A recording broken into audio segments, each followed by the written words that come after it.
Bien, esta es la imagen global de la aplicación y para empezar tendríamos que cubrir un formulario que nos permitiera interactuar con otras aplicaciones que tengamos en nuestro móvil o acceder a la cámara, al carrete, etc.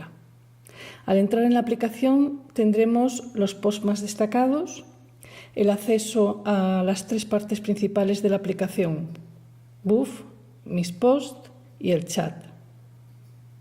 En Mis Posts guardaremos tanto las imágenes que encontremos en Internet, por ejemplo, que queremos intervenir, o las gráficas nuevas que creemos en la aplicación. En el botón Buff nos lleva a una página de plantillas.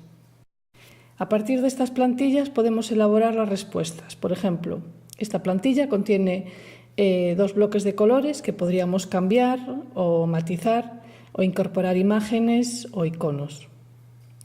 El icono los podemos ampliar, mover, colorearlo o, por ejemplo, incorporar otro icono nuevo. También podremos editarlos y añadir sonido. Haciendo clic en el texto podremos editarlo, cambiar la tipografía y el cuerpo y concluir así el post. Una vez terminado podremos difundirlo en el chat o en las redes sociales.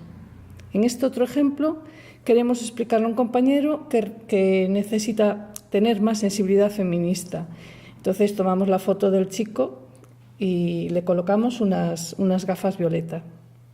En este otro ejemplo queremos personalizar un icono con nuestra imagen o la imagen de una amiga que los compañeros han puesto en evidencia o la cuestionan por el cargo que tiene en clase.